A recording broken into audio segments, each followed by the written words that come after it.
Բարև ձեզ։ Այսօր միասին խորանում ենք ձեր տրամադրած աղբյուրների մեջ։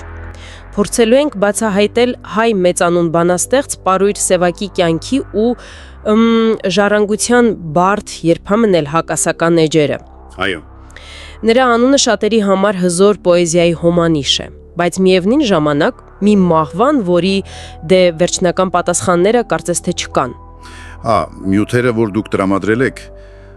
բավականին բազմազան են։ Այո։ Կան կենսագրական տվյալներ, հուշեր, որոնք երբեմն, գիտեք, հակասում են իրար։ Հետաքրքիր է։ Գրական վերլուծություններ էլ կան, անգամ թոռան գրականագետ Սևակ Գազարյանի հետ հարցազրույց։ Շատ ուշագրավ։ Լավ, այսինքն ամբողջական պատկեր ստանալու հնարավորություն ունենք։ Դե մեր նվատակն է այս ամենը համադրելով փորձել հասկանալ ոչ միայն իրադարձությունները, այլ ով էր ինքը Սևակը։ Ոչ միայն պոետը, այլև մարդը։ Եվ իհարկե այն առեղծվածը չէ, որ մինչ օրս կան նրա մահվան շուրջ։ Հենց դրա մասին էլ կխոսենք։ Այդ վարկածների մասին։ Շատ լավ, դե եկեք սկսենք հենց սկզբից։ Նրա վաղ տարիները։ Ինչ հետաքրքիր դրվագներ կան, որոնք գուցե հուշում են ինչ-որ բան հետագայի մասին։ Նրա պատմությունը սկսվում է 1924 թվականին Արարատի շրջան Չանախչի գյուղում։ Հետո գյուղը վերանվանվեց Զանգակատուն իր պոեմի անունով։ Հա։ Ու հետաքրքիր մի փաստ, մանկության մի մասը նա հորեղբոր տանն է անցկացրել։ Ու իր ծնողներին Ամի ու Ազի է ասել։ Այսինքն հորեղբայր ու հորեղբոր կին։ Տարօրինակ է հնչում այսօր։ Դե այն ժամանակվա գյուղական կենցաղներ երևի այդպիսին։ Իսկ գրքերի հետ կապված նրա այդ հայտնի պատմությունը, գիրքը, դա երբ է սկսվել։ Շատ վաղ։ Աղբյուրներում նշվում է 5 տարեկանում արդեն գրել կարդալ է իմացել։ Նույնիսկ գաղտնի դպրոս է գնացել, որովհետև տարիքը չէր հերիք։ Գաղտնի։ Հա, մինչև որ ուսուցիչը տեսել է, որ երեխան համառ է, ու թույլ է տվել, որ պաշտոնապես սովորի։ Իսկ առաջին բանաստեղծությունը, պատկերացրեք, 11 տարեկանում է գրել։ Ու նաև այդ մի քիչ զավեշտալի պատմությունը գրադարանից գրքեր գողանալու մասին, որ ձեր նյութերում կա։ Հա, էդ էլ կա, որովհետև կարդալու անհակ ծարավ է ունեցել։ Ասում են ծնողներն անգամ վախեցել են, թե տղան շատ կարդալուց կխելագարվի։ Խեղճերը։ Բայց այստեղ շատ հուզիչ է մորը, Անահիտի դերը։ Ինքը, լինելով անգրագետ, հիշել է Թումանյանի Գիքորը ու որդուն ասել է. «Այդքան որ կարդում ես, գունե դառնայր են Գիքորը գրողի պես մարդ»։ Ու Սևակը զարմացել է, չէ՞։ Շատ։ Հետո գրել է, որտեղից մայրս իմացավ այն, ինչ հայտնի էր միայն Աստծուն։ Նա հավատում էր, որ մայրերն Աստծո հետ ուղիղ կապ ունեն։ Սա կարծես կանխորոշում էր նրա ճակատագիրը։ Իսկ դպրոցական տարիներից այն պատմությունը ֆիզկուլտուրայի ուսուցչի մասին դա իրոք այդպես է եղել։ Հա, աղբյուրներում նկարագրվում է։ 9-րդ դասարանի ֆիզկուլտուրայի ուսուցիչը հաջորդ տարի ստիպած գրականություն է դասավանդում։ Կադրը չի լինում։ Ու Սևակն է գիշերները գրում հաջորդ օրվա դասի նյութը։ Առավոտյան ուսուցիչը գալիս թելադրում է ամբողջ դասարանին, նաև հենց Սևակին։ Մի ամբողջ տարի։ Անհավատալի է ուղղակի։ Դե այդպիսի պայմաններում սովորելուց հետո Երևանի պետական համալսարան բանասիրական, հետո Մոսկվա, Գորկո անվան հեղինակավոր ինստիտուտ, այնտեղ հետո նաև դասավանդել է։ Ու 1979-ին էլ դոկտորականն է պաշտպանել Սայատնովա թեմայով։ Ճիշտ է։ Իսկ կարիերան բավականին տպավորիչ է։ Գիտությունների ակադեմիա, գրողների միության քարտուղար, սա այն ժամանակ շատ լուրջ պաշտոն էր, չէ՞։ Որոշակի վերահսկողություն էր ենթադրում։ Անշուշտ։ Գրողների միությունը պարզապես կազմակերպություն չէր։ Հետո ԽՍՀ Գերագույն խորհրդի դեպուտատ։ Սա խորհրդային տարիներին շատ բարձր կարգավիճակ էր։ Այսինքն նա հասել էր գրեթե ամեն ինչի։ Հա, նա հայտնի էր, սիրված, ազդեցիկ։ Նրա սցենարներով ֆիլմեր նկարահանվեցին Մեսրոպ Մաշտոց, Սայատնովա։ Թվում էր, թե ամեն ինչ հարթ է։ Բայց անձնական կյանքը, ինչպես երևում է ձեր նյութերից, այդքան էլ հարթ չի եղել, 2 անգամ է ամուսնացած եղել։ Այո, առաջին կինը Մայան համալսարանից էր, երկրորդը Նելլի Մենահարաշվիլին, վրացուհի էր, ում հետ Մոսկվայում էր ծանոթացել։ Նելլի պատմությունը շատ հետաքրքիր է։ Իրոք, նա թողնում է Մոսկվան, իր կարիերան, ասում են անգամ պատրաստի դիսերտացիան ու գալիս է Հայաստան Սևակի մոտ։ Հանուն Սևակի։ Հա, ու Սևակի պնդմամբ սովորում է հայերեն, խոսում է միայն հայերեն, անգամ Չանախչիի բարբառով։ Նա դառնում է Սևակի համար, ինչպես ասում են, պահապան հրեշտակ, շատ նվիրված։ Ու հետաքրքիր է, որ նախկին կնոջ Մայայի հետ էլ լավ հարաբերություններ են ունեցել։ Այո, դա էլ է նշվում։ Լավ, բայց այստեղ չենք կարող չանդրադառնալ Սուլամիթայի պատմությանը։ Հովիկ Չարխչյանի գիրքը մեծ աղմուկ բարձրացրեց։ Ախր դա շատ բարդ թեմա է։ 33-ամյա ամուսնացած Սևակ, 18-ամյա ուսանողուհի Սուլամիթա Ռոդրիկ, Մոսկվա, երկոքց պոեմը։ Հակասական արձագանքները հասկանալի են։ Բայց ձեր նյութերում կա նաև Սևաքի Թորան, Սևակ Ղազարյանի տեսակետը, որը խիստ տարբերվում է։ Հենց դա է կարևոր։ Նա բացասական է վերաբերվում այդ գրքի հրատարակմանը։ Մի քանի պատճառ է նշում։ Ասում է, նամակները ամբողջական չեն, Սուլամիթան միայն իր ուզածն է տվել։ Ուրիշ ինչ։ Երկրորդ, ասում է Սևակը իր բնավորությամբ երբեք թույլ չէր տա, որ իր անձնական, մանավանդ սիրային նամակները հրապարակվեն։ Այսինքն Թորը կարծում է, որ դա Սևաքի կամքին դեմ էր։ Այո, եւ ամենակարևորը թերևս, նա պնդում է, որ Սուլամիթան Սևակի մեծ սերը չէր, ինչպես ներկայացվում է, այլ բազմաթիվ սիրային պատմություններից մեկն էր։ Իսկ գրքի ստեղծած տպավորությունը, թե Սևակը հանճար է դարձել Սուլամիթայի շնորհիվ։ Հենց դա էլ քննադատում է Թորը։ Ասում է Չարխչյանը 1957-ից հետո գրված գրեթե բոլոր գլուխգործոցները կապում է Սուլամիթայի հետ, ինչը ըստ նրա ուղղակի սուտ է։ Սա կարևոր է հասկանալ, կա երկու տարբեր իրարամերժ պատմություն։ Իրոք լավ է, որ այս երկու տեսակետն էլ ձեր նյութերում կան։ Լավ, իսկ ուրիշ ինչ հետաքրքիր դրվագներ կան, որ բացահայտում են Սևակին որպես մարդ։ Սիլվա Կապուտիկյանի հետ մտերմություն օրինակ։ Հա, կա այդպիսի հուշ։ Երբ Սևակը տուն էր սարքում գյուղում ու փողի խնդիր ուներ, Կապուտիկյանն նա պարբերաբար օգնել։ Սևակն էլ շատ երախտապարտ է եղել։ Հետաքրքիր է։ Կամ նրա սերը բառարանների հանդեպ։ Ասել է ամեն մի վեպից հրապարուչ է։ Նաև երեխաների հանդեպ վերաբերմունքը, ծնողների։ Մի պատմություն կա, թե հայրը ոնց է հյուրերի մոտ մտնում ու կշտամբում, որ հորթին լավ չի կապել։ Իսկ Սևակը։ Սևակը ժպտալով ներողություն է խնդրում բոլորից ու գնում հորթին կապելու։ Դե մանրուքներ են, բայց ցույց են տալիս բնավորությունը։ Հա, կամ Վահագն Դավթյանի հուշը, թե առաջին հանդիպմանը տգեղ թվացող տղան խոսելիս լույս ու ջերմություն ճառագեց, բայց այս լույսը կարծես թե մթագնում է 60-ականների վերջին,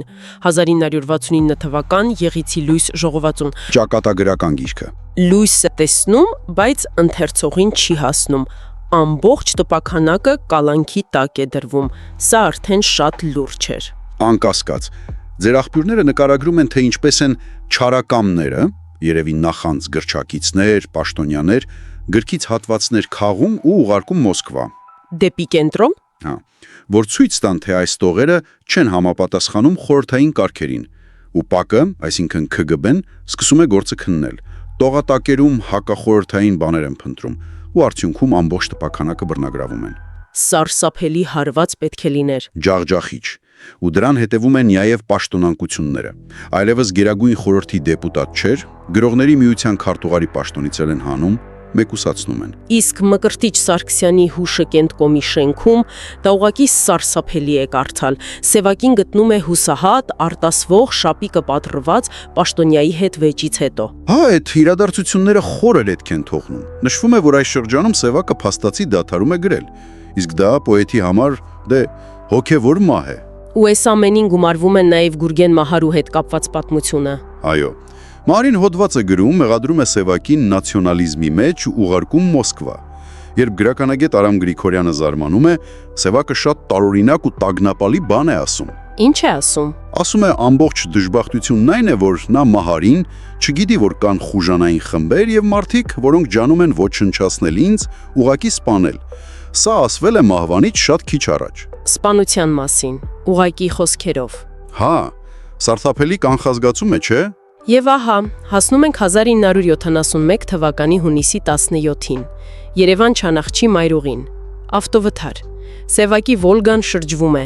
Ինքը եւ կինը Նելլին մահանում են։ Իսկ որդիները Արմենն ու Կորյունը, որ մեքենայում էին, հրաշքով փրկվում են։ Պաշտոնական վարկածը դժբախտ պատահար, բայց ժողովուրդը չի հավատում։ Իհարկե։ 47 տարեկան Փարքի գագաթնակետին համաժողովրդական սեր վայելող պոետի մահը շոկ էր։ Ու շատ արագ տարածվում է վարկածը, որ սա պատահականություն չէր։ Սա ՊԱԿ-ի կազմակերպած սպանությունն էր։ Ինչու էին այդպես կարծում։ Դե Եղիցի լույսի պատմությունը, Սևակի ազատախոհությունը, համարձակ խոսքը, ազգային դիրքորոշումը, վերջին շրջանի հետապնդումները, այս ամենը սնում էր այդ կասկածները։ Իսկ բացի ընդհանուր քաղաքական ֆոնից, կոնկրետ ինչ փաստարկներ կային սպանության վարկածի օգտին։ Նշվում էր օրինակ, որ թեև Սևակը շատ անփորձ վարորդ էր, բայց այդ օրը ճանապարհի դժվար ոլորապտույտ հատվածները նորմալ անցել էր, իսկ վթարը եղել է համեմատաբար ուղիղ տեղում։ Հետո Այն բանից հետո, երբ ըստ ականատես որդու մի բեռնատար սկսել է իրենց խանգարել։ Դրանք գումարած հետապնդումները, հենց իր Սևակի խոսքերը սպանության սպառնալիքի մասին։ Բայց կա նաև մյուս կողմը՝ պաշտոնական վարկածը դժբաստ պատահար, որին ինչպես հասկացանք ձեր նյութերից, հակված է նաև ընտանիքը, մասնավորապես թոռը։ Այո, եւ այստեղ էլ կան փաստարկներ։ Առաջինը Սևակն իսկապես շատ անփորձ էր ղեկին։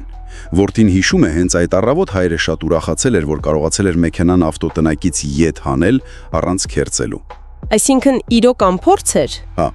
երկրորդ այդ օրը նրա վարորդը չի եկել։ Ու Սևակը հանկարծակի այդ պահին է որոշել ինքնուրույն վարել Երևան։